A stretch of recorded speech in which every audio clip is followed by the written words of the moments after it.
Let's start. सो आज का हमारा टॉपिक है GATT, general agreement tariff and trades. तो इसको एक्सप्लेन करने से पहले मैं पहले इसकी थोड़ी हिस्ट्री बता देती हूँ कि गैट हमने कहाँ से कैसे स्टार्ट हुआ और क्यों हम गैट के बारे में पढ़ते हैं और ये गैट की का सोचना कहाँ से हुआ, क्योंकि ये इसको एक एक्सपर्ट हैं। What is GATT? General agreement trade and tariff, इसके बारे में हम पढ़ेंगे। लीगल एग्रीमेंट क्या है और इसको यानी जो गैट है यानी कि general agreement tariff and trade जो है वो एक तरह से एग्रीमेंट है, नॉट एन ऑर्गेनाइजेशन। वो ऑर्गेनाइजेशन नहीं है। तो लीगल एग्रीमेंट को हम एक एग्रीमेंट जो गैट है उसको हम एक एग्रीमेंट की तरह पढ़ेंगे। लेकिन इसको समझने से पहले मैं थोड़ा सा आपको ये एक्सप्लेन कर दूं कि इसकी उत्पत्ति कहाँ से हुई, यानी कि इसको कहाँ से क्यों फॉर्म किया गया, एग्रीमेंट की क्या जरूरत पड़ गई। तो इसके लिए हम ये कहते हैं सेकेंड वर्ल्ड वॉर। हमारे देश में आप जानते हैं फर्स्ट वर्ल्ड वॉर और सेकेंड वर्ल्ड वॉर इन सबका बहुत असर पड़ा था। तो आफ्टर सेकेंड वर्ल्ड वॉर जो है बहुत ज्यादा इकोनॉमिक डिप्रेशन आ गया था और हमारे जो नेशंस थे, बड़े बड़े नेशंस थे, यूएस वगैरह, ये भी इस बारे में सोचने लग गए थे कि कैसे हम ग्लोबली इकोनॉमिक स्ट्रेंथ को दोबारा से गेन कर सकें। और इसके लिए जरूरी हो गया था कि कुछ ऐसा किया जाए जिसकी वजह से सारे नेशंस एक दूसरे को कोऑपरेट कर सकें ट्रेड में और उसके साथ साथ एक दूसरे की बात भी सुने, तो और डिस्प्यूट्स जो हैं उनको भी खत्म किया जा सके। तो इसके लिए सोचा जब गया 1946 में एक वो 1945 में एक बुक पब्लिश की गई और अमेरिका ने एक बुक पब्लिश करी जिसका नाम था proposal for expansion of world trade and employment. इसमें बहुत सारी उन्होंने अपने विचार रखे कि किस तरीके से हम जो है डिस्प्यूट्स को खत्म करेंगे और एक फुल एम्प्लॉयमेंट होगा, एक गुड्स एग्रीमेंट कैसे रखेंगे। तो ये सारी चीजें थी और इसी को ही ध्यान में रखते हुए एक इंटरनेशनल ट्रेड ऑर्गेनाइजेशन का भी प्रस्ताव रखा कि आईटीओ रखेंगे, जिसका नाम आईटीओ था, इंटरनेशनल ट्रेड ऑर्गेनाइजेशन। उसको भी इसका भी एक प्रस्ताव रखा गया। लेकिन इस पर जो है आईटीओ जब बात आई तो सभी लोग इस पर 50 नेशंस इस पर एग्री थे लगभग। और ये जो गैट आईटीओ के लिए एक कॉन्फ्रेंस बुलाई गई आईटीओ के पर आधारित, तो वो गैट जो है उसी में ही फर्स्ट टाइम डिस्कस किया गया। और उस कॉन्फ्रेंस का जो किस पर आधारित थी, UN conference on trade and employment, ये इस पर आधारित थी और वो जेनेवा में रखी गई ये कॉन्फ्रेंस। और इसमें जो है सबसे पहले आईटीओ पर कहा गया कि इंटरनेशनल ट्रेड एक तरह से ऑर्गेनाइजेशन होनी चाहिए।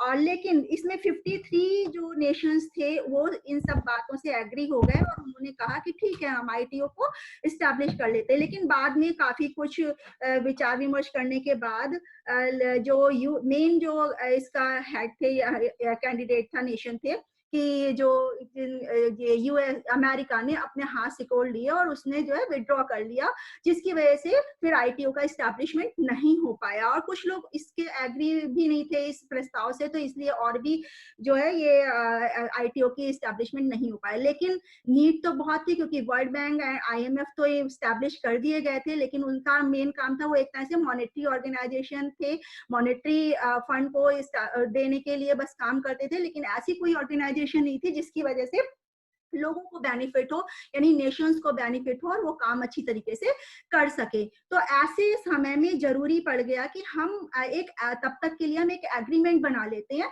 जिसकी वजह से ये डिस्प्यूट्स को सेटल कर सके और हमारे जो डिफरेंट नेशंस अपने हिसाब से टैरिफ्स लगाते हैं, कोटाज निर्धारित कर रखा है, सब्सिडीज नहीं देते हैं, एग्रीकल्चर जो प्रोडक्ट है उन पर सब्सिडीज भी नहीं मिलती, इन सबको कैसे यानी डिस्प्यूट्स को कैसे हम सेटल कर सके, तब तक के लिए ये नेशंस जो थे उन्होंने अपने आपस में ये डिसाइड किया कि हम एक एग्रीमेंट बना लेते हैं। और फिर एग्रीमेंट को जो लीगल एग्रीमेंट इस गैट का एस्टैब्लिशमेंट हुआ। और ये किस लिए हुआ कि purpose was to promote and to make easier international trade. वही है कि मेन मकसद क्या था इनका, इंटरनेशनल ट्रेड को प्रमोट करने के लिए and tariffs, Kota's and subsidies को रिड्यूस करने के लिए था। और ये गैट जब सब लोग एग्री हो गए तो 23 नेशंस ने 30 सितंबर 1947 में जिनेवा में इसको फॉर्म किया, गैट का एग्रीमेंट को एक फॉर्मेशन दी। बट जो उसके बाद भी ये जो इफेक्ट आया, इफेक्ट मतलब यानी कि जब ये काम में आया तो ये कब इफेक्ट हुआ, 1 जनवरी 1948। हम लोग लीगल एग्रीमेंट के बारे में पढ़ रहे थे और लीगल एग्रीमेंट में हमने कहा कि एस्टैब्लिशमेंट, हमने हिस्ट्री के बारे में पढ़ लिया कि क्यों हमने गैट के बारे में सोचा, लेकिन अब कब इसकी फॉर्मेशन हुई, 1 जनवरी 30 अक्टूबर 1947 में इसको फॉर्म कर दिया गया था, किंतु वर्किंग में कब आया, 1 जनवरी 1948 में। और कहाँ पर स्टैब्लिश हुआ था, जिनेवा में। इसको ध्यान में रखिएगा इन डेट्स को, क्योंकि हो सकता है फर्स्ट जो 1 नंबर वाले क्वेश्चंस होते हैं ऑब्जेक्टिव वाले, उसमें भी आ सकता है। तो GATT had 8 rounds in total from April 1947। उसने गैट क्यों अपने आप में इसकी एक अहमियत है, क्योंकि इसने कई सारे राउंड्स रखे, बहुत सारी चीजों को डिस्कशन करने के लिए, कहीं एग्रीकल्चर प्रोडक्ट के लिए, कभी सब्सिडीज के लिए, कभी टैरिफ्स को घटाने के लिए। तो इसने डिफरेंट राउंड्स रखे और इसका जब तक गैट का वर्किंग पीरियड रहा 1947 टू 1986, तो इसने बहुत सारे राउंड रखे। और जो राउंड थे वो क्या थे, 8 राउंड्स पूरे थे। और वो 8 राउंड्स कौन कौन से थे मैं आपको बता देती हूँ, क्योंकि कभी कभी आ जाता है कि ये राउंड किससे रिलेटेड है। तो ये राउंड इनिशियल राउंड है, ये स्टार्टिंग में रखा गया था। जब जैसे ही फॉर्म हुई थी तो लोगों ने, जो 23 नेशंस थे, उन्होंने आपस में मिल करके और डिस्कशन किया कि हम किन किन चीजों पर डिस्कस करेंगे। उसके बाद एनेक्सी राउंड आया, तो ये आपका टोरंटो राउंड आया, जिनेवा राउंड है, डिलन राउंड है, कैनेडी राउंड है, टोक्यो राउंड है, आपका फॉर्मेशन एंड क्वाड्रिलेटरल राउंड है, आपका उरुग्वे राउंड है। This last one Uruguay round is very important, क्योंकि इसी से ही हमारा ये जो गैट का स्वरूप ही चेंज हो गया था। तो अब आता है क्वेश्चन कि ये राउंड के में जो इसने राउंड रखे टाइम टू टाइम, तो उसमें गैट की क्या अहमियत थी, क्यों राउंड रखे गए, इसलिए क्यों काम किया गया। तो क्या हुआ कि GATT was established in 1948, you know, and आपका टू रेगुलेट वर्ल्ड ट्रेड। सारे वर्ल्ड बैंक तो रखा गया था, लेकिन वो मॉनेटरी के लिए था, लेकिन वर्ल्ड ट्रेड को ऑर्गेनाइज करने के लिए, well in a systematic manner उसे रेगुलेट करने के लिए गैट को रखा गया। And provide a system to arbitrate commercial disputes. तो मैंने ये भी कहा कि कॉमर्शियल डिस्प्यूट्स को प्रोवाइड करने के लिए भी गैट को करा गया कि किस तरीके से, जो क्योंकि बिटवीन नेशंस जो सब्सिडीज, टैरिफ और कोटास को लेकर के जो डिस्प्यूट्स थे आफ्टर सेकेंड वर्ल्ड वॉर, तो उसको भी खत्म करने के लिए ये रखा गया। तो इसलिए यहाँ पर जो गैट को क्यों रखा गया, सबसे बड़ी चीज रेगुलेशन करने के लिए, वर्ल्ड ट्रेड को एंड डिस्प्यूट्स को सेटल करने के लिए, and made the framework enable to number of multilateral negotiations. क्योंकि क्या कहा गया था, सेकेंड वर्ल्ड वॉर के बाद डिस्प्यूट्स इतने हो गए थे कि एक नेशन दूसरे नेशन के अच्छी तरीके से उन बिहेवियर नहीं करता था। तो जब बिहेवियर ही नहीं साथ में होगा तो ट्रेड भी अच्छी तरीके से नहीं होगा। तो इन सबको खत्म करने के लिए और नेगोशिएशंस रिगार्डिंग ट्रेड करने के लिए ये जो गैट की स्थापना की गई कि वो एग्रीमेंट के अंदर आए, जो मेंबर्स एग्रीमेंट में होंगे उनका मल्टीलेटरल जो नेगोशिएशंस रिगार्डिंग ट्रेड किया जाए होगा, और फिर उसी पर ही वो अपना काम करेंगे, यानी कि ट्रेड को प्रमोट करेंगे। Minimizing barriers to international trade, इसी प्रकार के जो बैरियर्स थे उनको मिनिमाइज करने के लिए ट्रेड की स्थापना की गई। Reducing the eliminating trade tariffs, Kota's and subsidies, ये मैं पहले ही डिस्कस कर चुकी हूँ कि मेन एम यही था कि ट्रेड, कोटाज एंड सब्सिडीज को एलिमिनेट किया जाए या रिड्यूस किया जाए, या तो बिल्कुल ही खत्म कर, जैसे एग्रीकल्चर प्रोडक्ट पर खत्म कर दिया गया, ऐसे ही कुछ ऐसी चीजें थी जिनमें रिड्यूस किया गया। तो इनका मेन फोकस इस पर ही था। Reconstructing and liberalisation global trade, उनको रिकंस्ट्रक्टिंग किया गया एंड ग्लोबलाइज भी करने के लिए, यानी ग्लोबली लिबरलाइज करने के लिए और रिकंस्ट्रक्टिंग करने के लिए भी गैट की स्थापना की गई। तो अकॉर्डिंग टू हम in nutshell we can say that its purpose was the substantial reduction of tariff and trade barriers and the elimination of preferences on a reciprocal and mutually advantageous basis, यानी कि mutually advantageous basis पे एक ही नहीं कि एक व्यक्ति को केवल लाभ हो और दूसरे नेशन को लाभ ना हो। यहाँ व्यक्ति से मतलब नेशन, यहाँ एक नेशन को प्रॉफिट हो रहा है, बेनिफिट हो रहा है और दूसरे नेशन को नहीं है, ये सोच करके नहीं रखा गया, बल्कि गैट इसलिए स्टैब्लिश की गई कि अगर एक नेशन बेनिफिट पा रहा है तो उसी सब्सिडीज रेट पर दूसरा नेशन भी बेनिफिट पाए, या म्यूचुअली अंडरस्टैंडिंग से इस तरीके से काम किया जाए कि वो सभी लोग बेनिफिट पाए। अब आता है कि इसने 8 राउंड तो रखे सक्सेस के, लेकिन ये 1 राउंड में उसने क्या सक्सेस मेनली पाई, तो सक्सेस जो थी द की एडवांटेज, सबसे बड़ी सक्सेस जो थी, की अचीवमेंट ऑफ द गैट क्या था? ट्रेड विदाउट डिस्क्रिमिनेशन, जिसको नाम भी दिया गया मोस्ट फेवर्ड नेशन प्रिंसिपल। ये आता भी है कि what is most favoured nation principle, and it is regarded from which, किससे ये रिलेटेड है? तो ये मोस्ट फेवर्ड नेशन प्रिंसिपल से रिलेटेड टू द गैट, यानी कि general agreement tariff and trade से रिलेटेड है।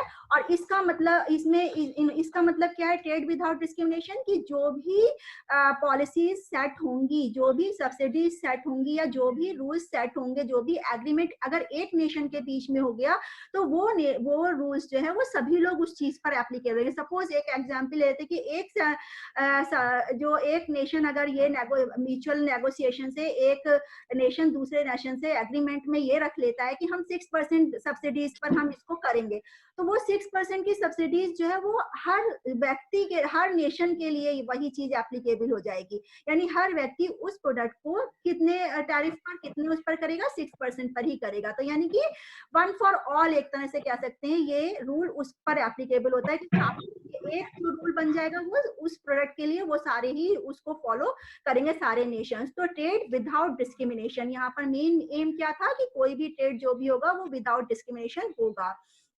दूसरा उन्होंने अचीवमेंट क्या पाया कि 1964 the GATT began to work towards curbing predatory pricing. Predatory pricing policies का मतलब क्या है? आर्टिफिशियल प्राइसिंग को करना।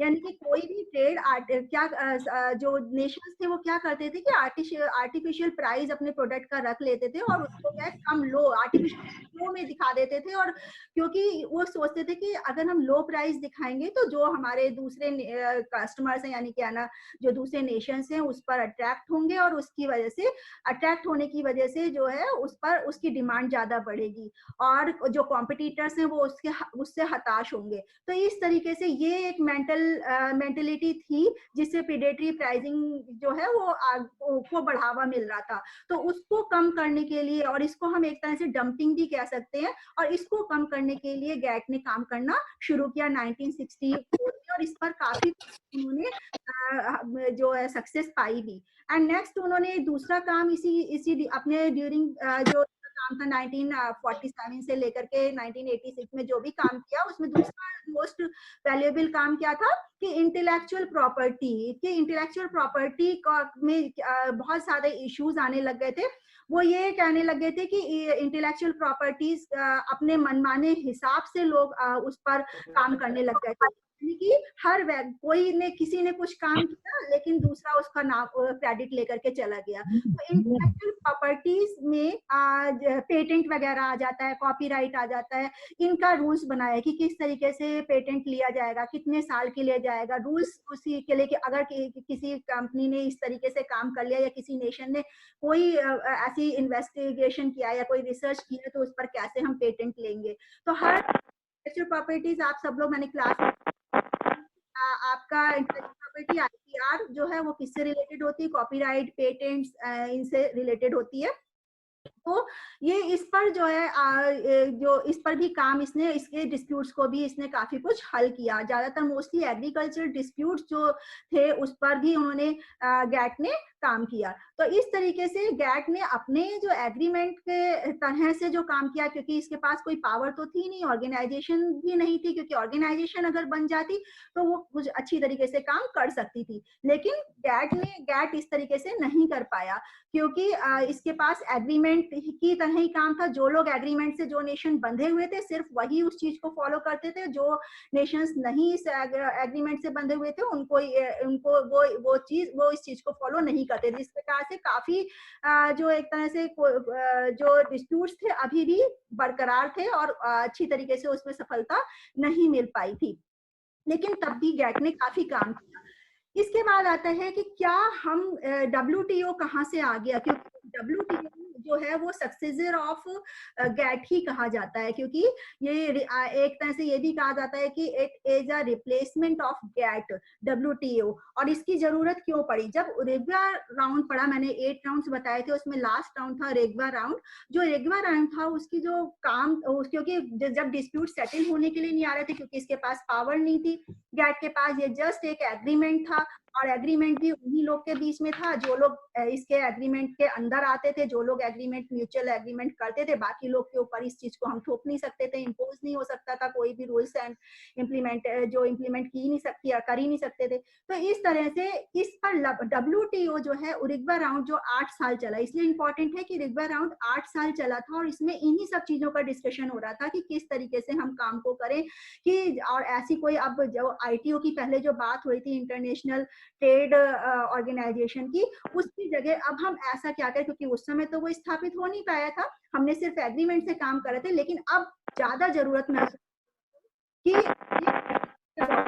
बनानी होगी, क्योंकि अब बहुत हद तक जो सेकेंड वर्ल्ड वार के बाद काफी कुछ सेटलमेंट, काफी चीजें हो गई थी और व्यापार इंटरनेशनली जो है प्रमोट होने लग गया था, लेकिन तब भी अभी काफी डिस्प्यूट्स थे। तो रिग्वा राउंड में 8 साल तक जो है इस पर काम होता रहा और 8 साल तक काम होने के बाद ये डिसीजन लिया गया कि हम जो है इस काम कर दिए किसी ने किसी से का कि ट्रेड नेगोशिएशन और कोई handling of the trade disputes, यानी कि ट्रेड डिस्प्यूट्स को हैंडल करेगा।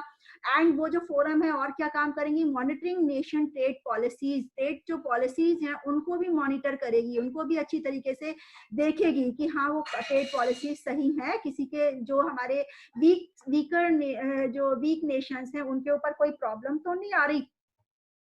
तो इस तरीके से ये फंक्शंस जो हैं वो WTO के थे। एंड नेक्स्ट आपका providing technical assistance and training for the developing countries, जो डेवलपिंग कंट्रीज हैं उनके लिए ये इसने एक और ये भी काम शुरू किया कि जो डेवलपिंग कंट्रीज हैं उनको ट्रेनिंग देना, असिस्टेंस देना, टेक्निकल असिस्टेंस देना, ये भी एक WTO का ही काम था। And ensuring cooperation with other international organization, यानी कि किसके साथ ट्रेनिंग और असिस्टेंस क्यों दी, for ensuring the cooperation with other international organization, यानी कि जो other international organization है उनके cooperation को ensure करते हुए। So the main functions to administer the trade agreement, providing the forum for trade negotiation, और जो ये forum है then जो forum है वो कौन से काम करेंगी, handling trade disputes, monitoring national trade policies, and it's also ये WTO also provide क्या करता है कि टेक्निकल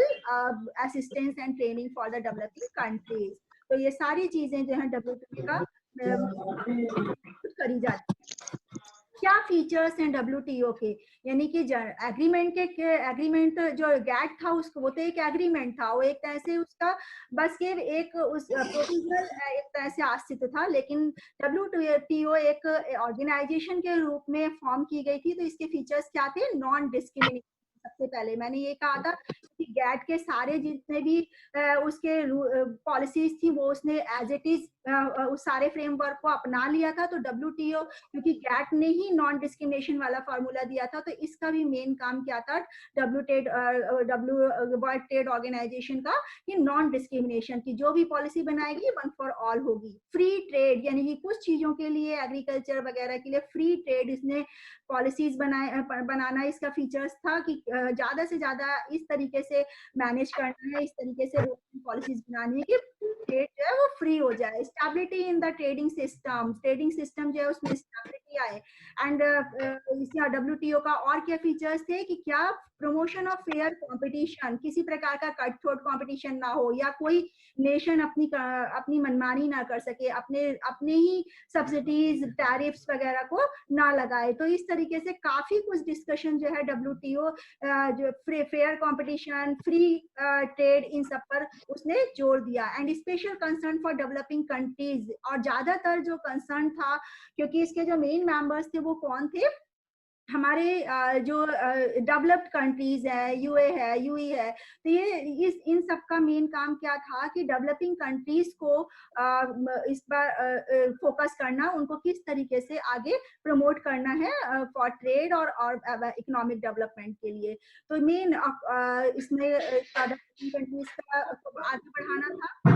मार्केट एक्सेस, ये भी काम था कि हम जो WTO क्या मार्केट एक्सेस करती है कि कौन सा प्रोडक्ट कौन से नेशन को जरूरत है, या कौन से अगर डेवलपिंग कंट्रीज को अपना एक्सपोर्ट करना है तो वो कहाँ पर एक्सपोर्ट करेगी, कौन से नेशन में उसको ज्यादा सही फायदा, कौन से नेशन को इसकी जरूरत है। तो मार्केटिंग एक्सेस कमिटमेंट्स भी WTO करती है। नेक्स्ट आपका है decision at the ministerial level meeting. ये मिनिस्ट्रियल लेवल पर जो इसकी जो ऑर्गेनाइजेशन की मिनिस्ट्रियल लेवल पर वो डिसीजन सारे लिए जाते हैं। यानी कि मिनिस्ट्रियल लेवल का मतलब क्या है, पुख्ता लिया जाएगा, ऐसा नहीं है कि एक एग्रीमेंट हो गया और काम हो गया। मिनिस्ट्रियल की उस पर ही डिसीजन लिए जाते हैं। वाई और जो मिनिस्टर्स होते हैं ये सारे नेशन के जो लोग होते हैं, उनके मेंबर्स नेशन मेंबर नेशंस हैं, वो लोग इसमें आते हैं। वाइडर रेंज ऑफ इश्यूज, जो इश्यूज हैं उनको खत्म करना, वाइडर रेंज को लेकर के आना और उसको डिस्प्यूट्स को सेटल करना, ये मेन जो फीचर्स WTO के अंदर आते हैं, क्योंकि ये सारे काम वो करती है। करंट इंफॉर्मेशन अबाउट WTO क्या है, क्योंकि ऑर्गेनाइजेशन के बारे में यहाँ डिस्कस नहीं करती, क्योंकि ऑर्गेनाइजेशन मेन 3 उस स्लैब में बंधी होती है, 3 स्लैब है, वो आपको बाद में डिस्कस कर लिया जाएगा, या आप बुक में देख सकते हैं कि क्या ऑर्गेनाइजेशन स्ट्रक्चर क्या है। लेकिन आज की जो मेन है कि क्या पूछा जा सकता है, तो काउंसिल ऑफ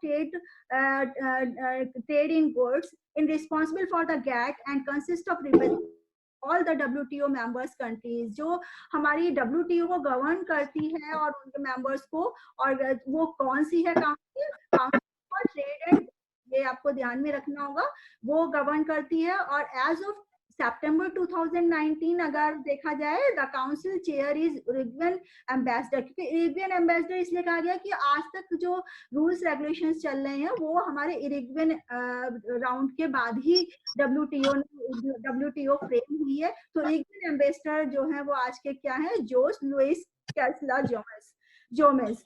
तो ये आपके आज के एम्बेसडर हैं इसके। द काउंसिल हैज 10 कमेटीज, जो अभी तक जो काउंसिल ने जो है 10 कमेटीज रखी हैं, दैट एड्रेस, वो कमेटीज 10 कमेटीज बनाई हैं इस काउंसिल ने। जो council of trade in goods है उसने 10 कमेटीज बनाई हैं, और वो किस पर डिस्कस करती है, including market access, agriculture subsidies and anti dumping measures.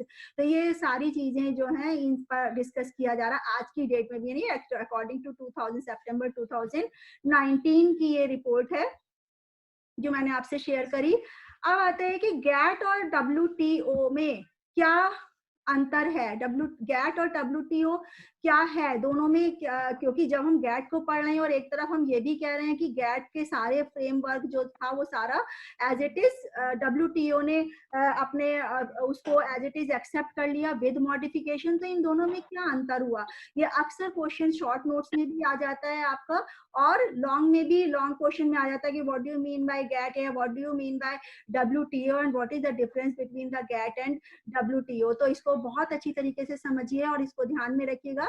It is ad hoc and provisional. GATT जो था, मैंने पहले ही स्टार्टिंग में बताया था कि GATT it not an organization, it is an agreement only. वो एग्रीमेंट है, नॉट एन ऑर्गेनाइजेशन। तो वो एडहॉक बेसिस पर, क्योंकि अभी लोग विचार ही कर रहे थे, उन्होंने कहा कि जब तक डिस्प्यूट्स खत्म बहुत ज्यादा बढ़ रहे हैं और इनको जब तक कोई ऑर्गेनाइजेशन नहीं बनाई जा सकती, तब तक हम एक एग्रीमेंट बना लेते हैं। इसलिए ये प्रोविजनल तौर पे इसको बनाया गया था GATT को। तो हम ये कह सकते हैं GATT is an ad hoc and provisional, but WTO क्या था, WTO its agreements are permanent. WTO एक ऐसा एग्रीमेंट था जो इसके एग्रीमेंट थे, क्योंकि WTO जो है वो एक ऑर्गेनाइजेशन थी और इसके अंदर जो एग्रीमेंट रखे गए वो सारे परमानेंट थे। उसको फॉलो करना जो मेंबर्स ऑफ द WTO हैं उनको सबको फॉलो करना कंपलसरी है। नेक्स्ट GATT के बारे में कहें कि तो इट हैड कॉन्ट्रैक्टिंग पार्टीज, वो सिर्फ कॉन्ट्रैक्टिंग पार्टीज को रखता है जो GATT है, यानी कि जिन्होंने उस पर हस्ताक्षर किए होंगे, जो एक एग्रीमेंट पे जो दो लोग म्यूचुअल अंडरस्टैंडिंग जिन दो लोगों के बाद पास में होगी, एग्रीमेंट से बंधे होंगे, वही कॉन्ट्रैक्ट से बंधे होंगे। बाकी नेशंस उसको फॉलो करने के लिए ये जो है जरूरी नहीं है कि वो बाकी नेशंस भी उस चीज को फॉलो करें। बट जो WTO है वो जो वहां के जो लोग थे यानी गैट में जो लोग काम करते जिन्होंने साइन किए थे वो क्या कहलाते थे, कॉन्ट्रैक्टिंग पार्टीज।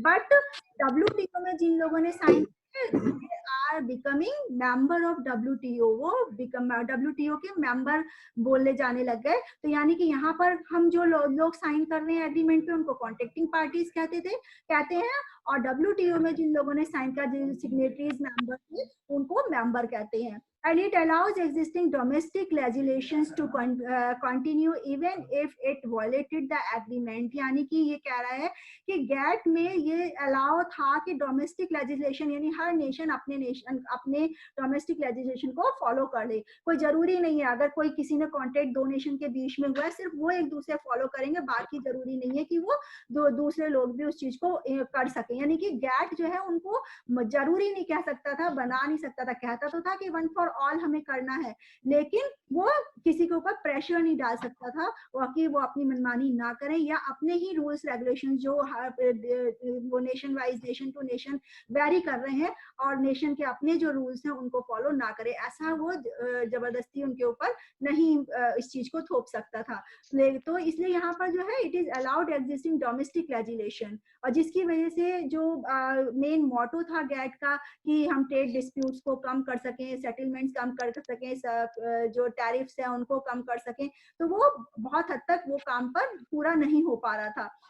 WTO ने क्योंकि एक ऑर्गेनाइजेशन थी और उसने जो वो कोई भी एग्रीमेंट करती है या किसी भी प्रकार का डिस्प्यूट्स होता है उनको एक तरह से बहुत कंपलसरी उस मेंबर्स के लिए कर देती है और वो परमिट ये नहीं करती कि वो अपना ओन लेजिस्लेशन उस पर कर सके, फॉलो कर सके। फिर it was less powerful. GATT मैंने बार बार कह रही हूँ कि गैट जो है लेस पावरफुल है, डिस्प्यूट सिस्टम सेटलमेंट जो है अच्छी तरीके से नहीं हो सकता है ना, and it's ruling could be blocked, क्योंकि यहाँ पे जो रूल करती है गैट के वो ब्लॉक हो जाती है क्योंकि ये इम्पोज नहीं कर पाती है। और यहाँ WTO क्योंकि एक ऑर्गेनाइजेशन थी, इसको एक पावरफुल अथॉरिटी बनाया गया, तो इसके अंदर ये सारी चीजें वो फॉलो कर सकती है, वो पूरा कर सकती है। तो WTO एक ऑर्गेनाइजेशन है, उसके अंदर बहुत ज्यादा पावर दी गई उसे और एक ऑर्गेनाइजेशन की तरह काम करते हुए उसने अपने रूल्स रेगुलेशंस बनाए, अपनी पॉलिसीज बनाई जिसको हर मेंबर को फॉलो करना कंपलसरी था और वो हर काम करती थी। लेकिन गैट जो है वो जस्ट एक प्रोविजनल एग्रीमेंट था, उसमें जो आने वाली पार्टीज थी वो कॉन्ट्रैक्टिंग पार्टीज बोली जाती थी और यहाँ पर वो जबरदस्ती किसी चीज से इम्पोज नहीं कर सकता। सो गैट एंड WTO इन दोनों में इस तरीके से अंतर को आप देख सकते हैं और ये पार्ट बहुत ज्यादा इंपॉर्टेंट था।